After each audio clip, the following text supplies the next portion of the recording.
Revue de presse avec 12 journaux maliens. Aujourd'hui, nous allons parler de religion, le pèlerinage des catholiques à Kita, c'est dans l'ouest du Mali. Un journal consacre sa une à cet événement. Nous allons parler également de justice, justice avec le procès annoncé du général Amadou Sanogo, justice. Nous allons parler de justice. Ensuite, nous allons parler de politique, les élections communales, les résultats, les commentaires, les empoignades notamment au niveau de Gao. Et puis nous allons terminer cette revue de presse par la visite d'un ministre à Kidal. Vous savez que Kidal est une localité du nord du Mali aux mains des groupes rebelles. Il y a un ministre de la République, rapporte la presse aujourd'hui, qui se rend là-bas et nous allons en parler. Donc commençons d'abord par ce pèlerinage. Le pèlerinage, c'est dans le journal Notre Printemps, 45e pèlerinage de Kita 2016.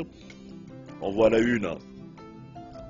Un croyant, c'est un catholique, il est en train de saluer le ministre du culte et le titre est Marie, mère de la miséricorde, soyons miséricordieux comme Dieu. Ça c'était le thème du pèlerinage des catholiques, des chrétiens à Kita. Kita c'est une localité située à l'ouest du Mali.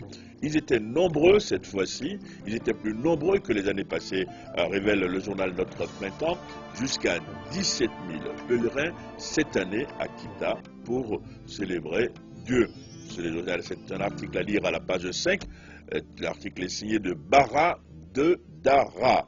Alors 17 000 pèlerins, je vous le disais, se sont donné rendez-vous à Kita cette année.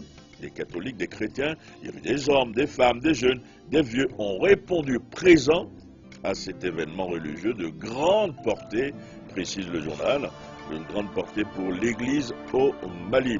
Il y avait une chorale de la localité de Sens, Sens c'est au centre du Mali. La chorale de cette localité a animé le pèlerinage. Il y avait le ministre des Affaires religieuses, je l'ai dit tout à l'heure, il était à la une, et du culte. Il était très très applaudi dans son discours. Il a prononcé un discours là-bas, il fut très applaudi, très applaudi. Il a célébré la laïcité. Le Mali est un pays laïque. Voilà donc un article que vous pouvez lire dans Notre Printemps qui parle du 45e pèlerinage de Kita 2016. Les catholiques se sont donné rendez-vous là-bas comme chaque année et il y avait du monde, 17 000 personnes cette année. Et puis un autre journal, cette fois-ci Le Reporter, mais pour parler de justice, je vais vous parler du procès tant entendu de Amadou et Sanogo. Donc le titre du reporter, du journal Le Reporter est, Le Reporter est un hebdomadaire d'information générale. Procès, affaire des 21 bérets rouges disparus, 17 accusés seront à la barre, dont Amadou Aya Sanogo, Blancoro Samake, Siméon Keita, Oumarou Sanogo, dit Kif Kif, Christophe Dambélé, Amadou Konari. Donc voilà, à la une, vous voyez 2, 4, 6, 8 personnes, 8 des 18 accusés à la une du journal. Le reporter rappelle que le procès aura lieu dans la localité de Sikasso. Sikasso, c'est au sud du Mali. Donc procès d'affaires des 21 bérets rouges. Sanogo, Amadou Sanogo, Amadou Aya Sanogo sera présenté devant la justice demain, mercredi 30 novembre. Donc c'est un article à la page 3 du reporter que vous pouvez lire. Même sujet à la une d'un journal qui s'appelle Le Combat et qui titre Amadou Aya face à la justice demain, ange ou démon. On a une photo du général Amadou Sanogo, enfin il a ses grades de général sur cette photo, il n'était plus capitaine, et c'est toujours, c'est à la page 3 l'article, l'article dit, se pose une question en fait, dans quelle est la posture que Amadou Sanogo va adopter? Est-ce qu'il va parler, s'interroge le journal? Est-ce qu'il va se murer dans un silence? Quelle sera sa stratégie de défense? Questionne le journal Le Combat. Eh bien, le Combat qui dit dans l'article, mais il peut aussi tout balancer. Il peut aussi tout balancer. Il peut balancer tout. Il peut faire du tribunal une tribune et parler, dénoncer, accuser des gens, impliquer des gens, pas seulement dans ce qu'on lui reproche, mais parler de son règne à la tête du pays, ce qu'il a fait, avec qui il a fait. Alors, le journal Le Combat donne la parole, et ça c'est très important, donne la parole à des Maliens, à 4 Maliens. Donc réaction des Maliens face à l'ouverture du procès. Le premier s'appelle Yacouba Dambélé et il dit nous voulons que ce procès se tienne depuis. Donc c'est une bonne chose. Alors deuxième intervenant, Doumbouya Siratou, qui dit il faut que justice soit faite. Justice soit faite. Troisième intervenant, c'est une dame, Madame Maïga Touré, qui dit pourquoi les 21 personnes, c'est-à-dire les bérets rouges, ont été tués. Nous voulons le savoir. Donc, toujours cette quête, cette soif de savoir ce qui s'est passé ce jour-là à Diago, près de Bamako, puisque c'est dans une fosse commune là-bas, dans le charnier qui a été découvert dans cette localité située près de Kati, qui était le fief de l'ex-junte. Et puis, un quatrième intervenant, à qui on donne la parole dans le journal Le Combat, il s'appelle Cheikh Oumar Touré, et lui, il dit ceci, il est abominable de tuer arbitrairement. Donc voilà, à propos de Maliens dans le combat par rapport au procès annoncé de Amadou Aya Sanogo et de 17 co-inculpés. L'indicateur du renouveau, c'est un quotidien de la place, il est aujourd'hui à son numéro 2298 et il parle de ce sujet, il parle du sujet de la comparution de Amadou Sanogo. Affaire Béret Rouge, le capitaine Sanogo veut surtout dire sa part de vérité. Voilà le titre du journal. Sanogo veut parler, on apprend qu'il veut parler. Il est prêt pour son procès en réalité et donnant la parole à un des avocats, le journal, un avocat de Sanogo rappelle dans l'indicateur du renouveau qu'il va à Sikasso pour défendre son client, Amadou Aya Sanogo.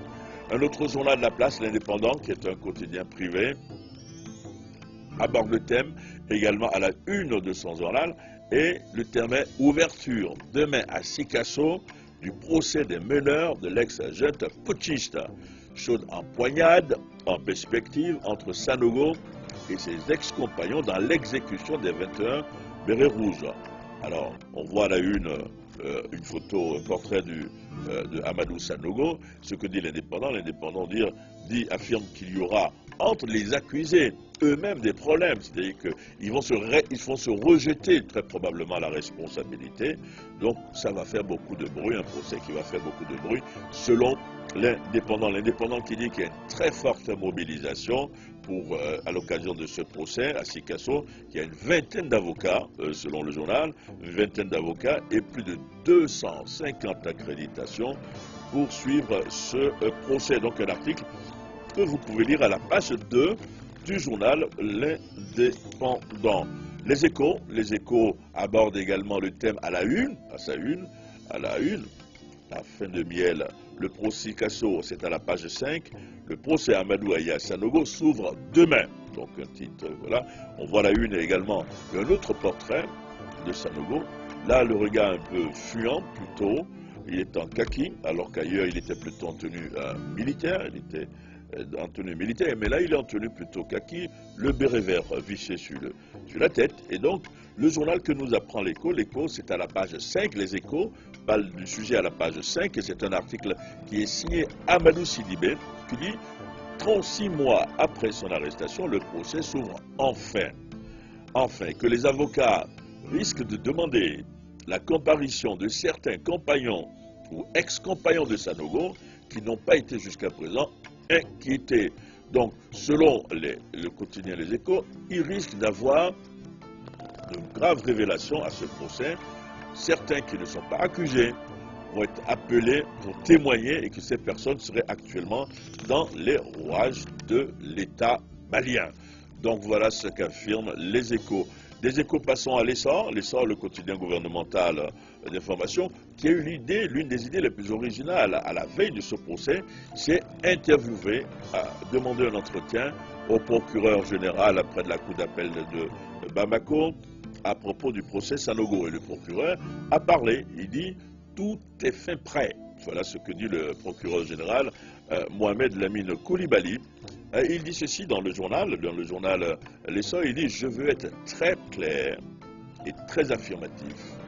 Techniquement et juridiquement, c'est une citation, toutes les conditions sont réunies pour le bon déroulement de ce procès. Voilà donc ce que déclare le procureur général près de la cour d'appel de Bamako, parce qu'on se posait la question, plan A, le procès va avoir lieu, plan B, le procès risque d'être rejeté, reporté à une date ultérieure. Mais le procureur sort de sa réserve et dit que pour lui, tout est fin prêt, techniquement et juridiquement, pour le bon déroulement de ce procès.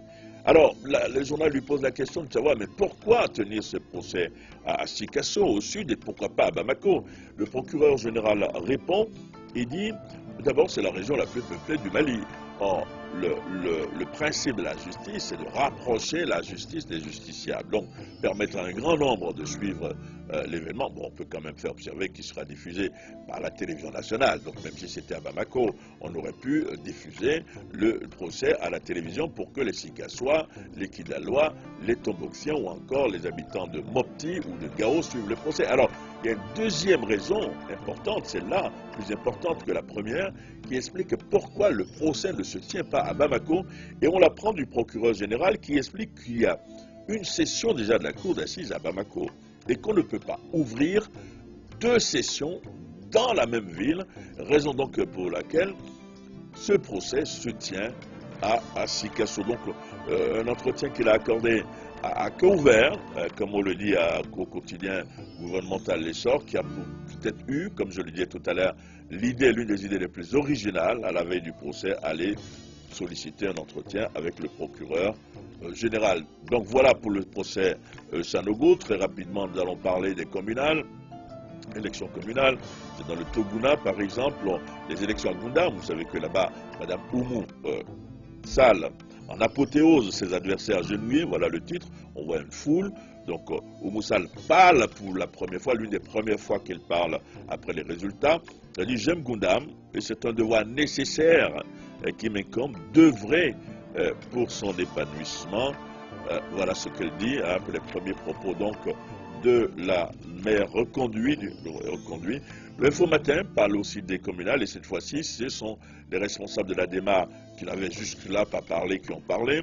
L'ADEMA accepte les résultats. On voit là le président de l'ADEMA qui est en même temps le ministre de la République. Il dit nous avons 141 maires, 1849 conseillers communaux et nous sommes la deuxième force après les élections au niveau national. Et puis nous allons terminer rapidement par cette guéguerre, c'est à Gao, vous savez, le bâtisseur qui titre communal de Gao, le ministre Abdoulaye Idrissa Maïga règle ses comptes avec Sadou Diallo, explication des textes. Le ministre est ministre de la Défense, mais membre influent du RPM, le parti au pouvoir. Monsieur Sadou Diallo est maire sortant de Gao. Il a été battu selon les résultats provisoires.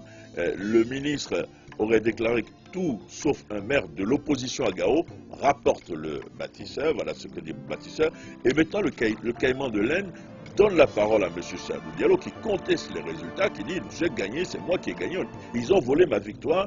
Et il va plus loin en disant « dans le caïman de l'Aisne, ils sont venus avec 300 millions de francs CFA contre moi, mais je les ai battus dans tous les bureaux de vote ». Voilà ce que dit le maire sortant qui conteste donc à Gao la victoire de son adversaire, le RPM, le parti présidentiel.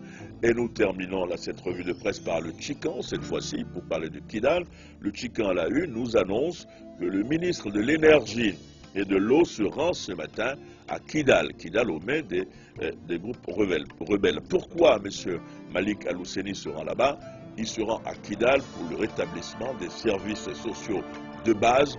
Donc, si l'information est confirmée, c'est un pas de plus pour l'État faire le contrôle administratif dans un premier temps de la localité de Kidal. Kidal, une localité aux mains des groupes armés de la SEMA, la coordination des mouvements de l'Azawad. Merci.